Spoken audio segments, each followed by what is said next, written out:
I'd like for you to imagine that the story you're about to hear is from the figure that appeared during the meditation today.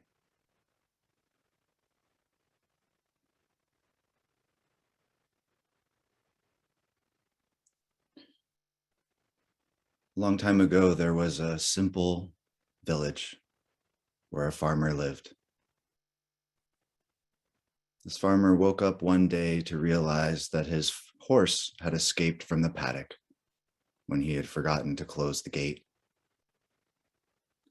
Upon discovering this loss, a neighbor ran over and said to him, "Oh my gosh,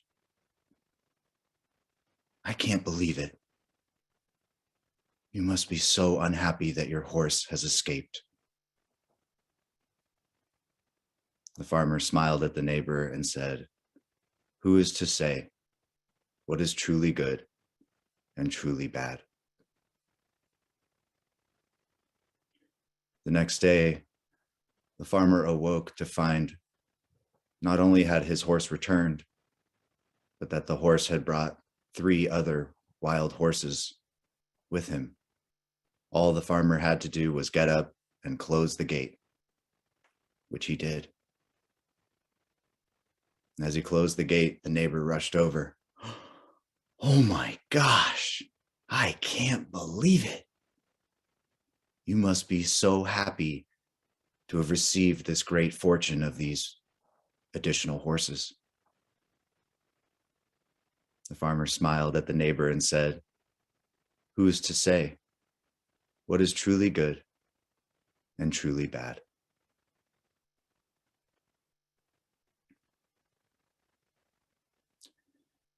The next day, the farmer's son was out trying to break one of these wild horses and got thrown from the horse and broke his leg. The neighbor, witnessing this, rushed over. "Oh my gosh, I can't believe it. You must be so distraught. Your son, his leg's broken. How will you tend to your farm?"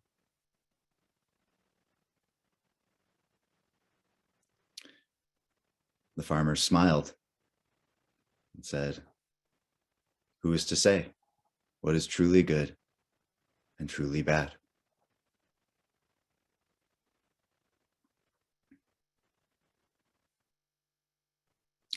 The next day, a general came through the village recruiting for his army. And upon coming to the farmer's house, he saw that the son had a broken leg and did not take him.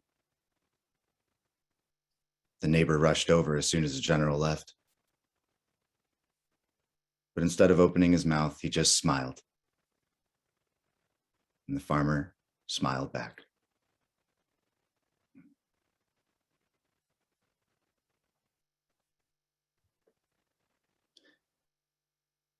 Now I want to unpack this story a little bit here. First, I want to talk about what I hear from the farmer's character in this particular story. The farmer displays a full trust in the Tao. The Tao is the flow of all things. It's one way to put it. And what I love about the farmer's view is this idea that the story never ends. The story of our life never ends. Our life flows on in endless song, so to speak. And I feel like as Unitarian Universalists, this is a natural spiritual conclusion that comes from our 7th principle. As I said to the children, the web, we usually think of it as things and people, places, but it's also actions and timings and our events that all are flowing into one another constantly, cascading into one another, smashing into one another. It's all one great big thing. And I hear the farmer staying focused on that. Staying focused on that.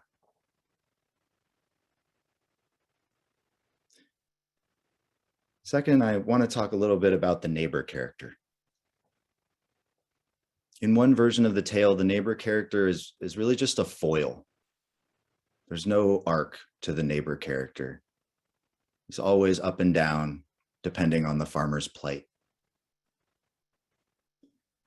But the version you heard adds a layer that speaks to the power and understanding of not going there, just not going there.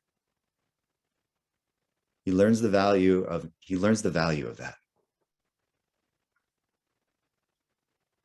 You know, it feels like between the farmer and the neighbor, if we both know that this is part of the cosmic dance, we don't have to waste the energy getting caught up in any particular movement. It doesn't mean that we stop doing what we can in the world. We will remember to close the horse gate. But the world continues to unfold. It just continues to unfold, and there's no other way that it could have been than the way that it happened.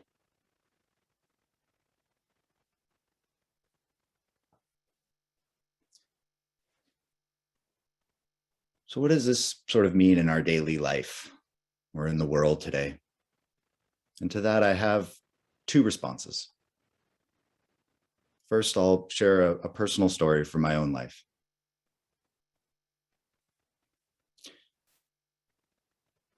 I've been dating a woman now for over a year, and it's been going very well. And just about a month ago, we went home back to Philadelphia, where she's from, or East Coast, so that I could meet the parents, which is something that I had never done before, going to meet the parents. Now, as with most people in their relationship with their parents, Bonnie, my partner, she has a complicated relationship with her parents. There's a long story there. There's a lot of history. There's a lot of difficulty in that story. And I knew all that going out there. Once we got there, though, her parents were so gracious with us, so kind, and the trip went very smoothly. The meeting the parents part went great. And while I was on that trip, I don't know, about 70% of the way through it, I felt this deep sense of gratitude blooming in me. When I thought about her parents, I felt deep, deep gratitude for the job they had done. I felt like, I don't know exactly what happened, but I do know that without all of the job that they did, the good and the bad, Bonnie wouldn't be with me. We wouldn't be here now on this trip. If her parents had done a perfect job, she'd probably have found someone better than me. Right. And I just felt this really deep gratitude for all of it, even if I didn't know what all of it was. No difficult bits, no Bonnie for me, right? So I thank them and I thank the universe. But this also made me feel kind of bad. Was I being unsympathetic for being grateful for all of it, the good and the bad? And I thought about the farmer's son, lying on the bed of hay with a broken leg, listening to his dad say for the millionth eye-rolling time, "Who's to say what is truly good and truly bad?" While he's there, in pain, broken leg. I imagine he would be annoyed, the farmer's son, right? Yet the very next day, the wisdom of his father's neutrality was shown to him when he was spared being recruited by the general. And there's a part of me that feels like I don't think it is inherently unsympathetic to believe and say simply what is. It's not unsympathetic to believe and say simply what is.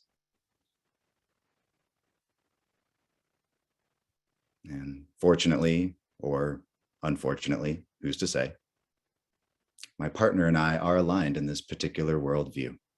And I'm grateful for that.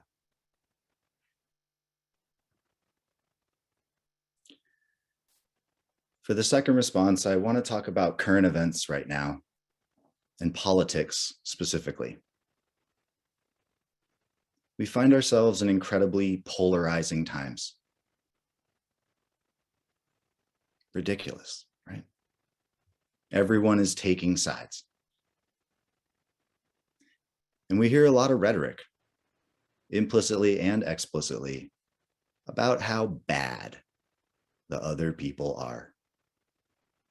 How bad the other people are. We hear some of how good we are, but a lot of how bad the other people are. For me personally, this is a tremendous energy drain. Holding on to the negativity, especially. It takes a lot of energy to be consumed in that way with these judgments of good and bad. Now, I'm not going to sit here and ask you to stop determining what is good and what is bad in life. I can't stop doing it. It's a hard thing. That's for sure. However, I invite you to sit with, for the next few moments, all of those energies that you hold, all of the judgments of good and bad, especially around events of conflict and loss in your life or in politics. Feel all of that energy that you hold. Just sit with it for a moment.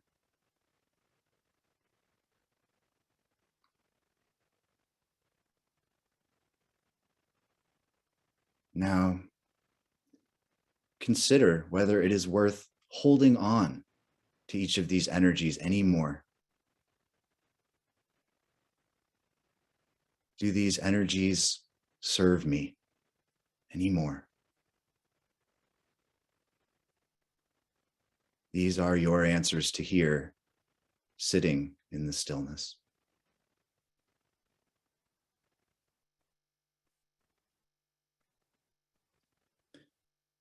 One final note.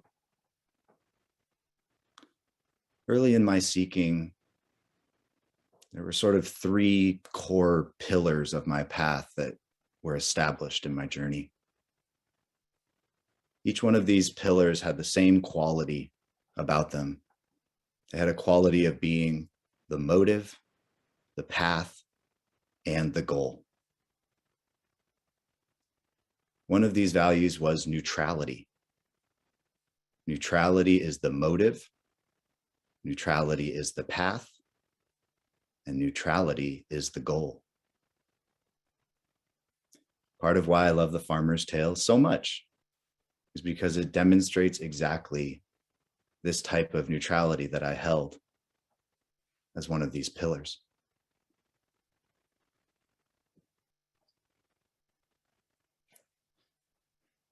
What I've learned, though, through my own journey is that this neutrality is more accurately described as a form of humility. Neutrality is more accurately described as a form of humility. Humility in the face of the interdependent web of existence of which we are all a part. The great big thing. In the face of the great big thing, how could we know what is truly good and truly bad? How could we know?